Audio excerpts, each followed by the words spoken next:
وقال الذي آمن يا قوم اتبعون أهدكم سبيل الرشاد يا قوم إنما هذه الحياة الدنيا متاع وإن الآخرة هي دار القرار من عمل سيئة فلا يجزى إلا مثلها ومن عمل صالحا من ذكر أو أنثى وهو مؤمن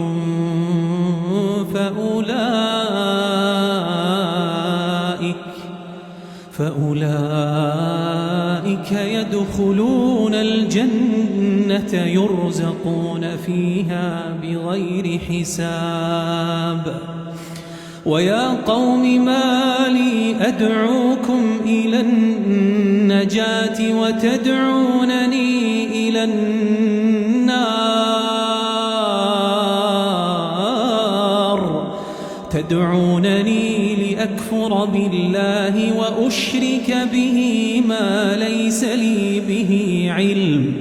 وأنا أدعوكم إلى العزيز الغفار لا جرم أن ما تدعونني إليه ليس له دعوة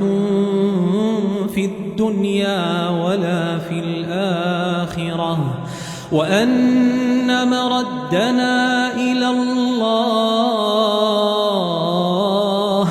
وأن المسرفين هم أصحاب النار فستذكرون ما أقول لكم وأفوض أمري إلى الله إن الله بصير بالعباد فستذكرون ما أقول لكم وأفوض أمري إلى الله إن الله بصير بالعباد فوقاه الله سيئات ما مكروا وحاق بآل فرعون سوء العذاب النار يعرضون عليها غدوا وعشيا ويوم تقوم الساعة أدخلوا آل فرعون أشد العذاب وإذ يتحاجون في النار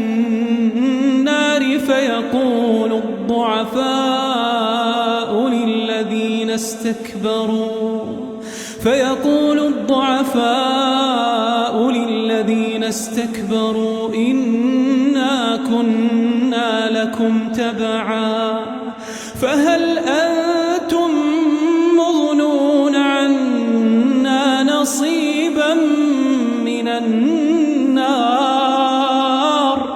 قال الذين استكبروا إنا كل فيها إن الله قد حكم بين العباد وقال الذين في النار لخزنة جهنم ادعوا ربكم يخفف عنا يوما من العذاب قالوا أولم تك تأتيكم رسلكم بالبينات قالوا بلى قالوا فادعوا وما دعاء الكافرين إلا في ضلال إنا لننصر رسلنا والذين آمنوا إنا لننصر رسلنا والذين الحياة الدنيا ويوم يقوم الأشهاد.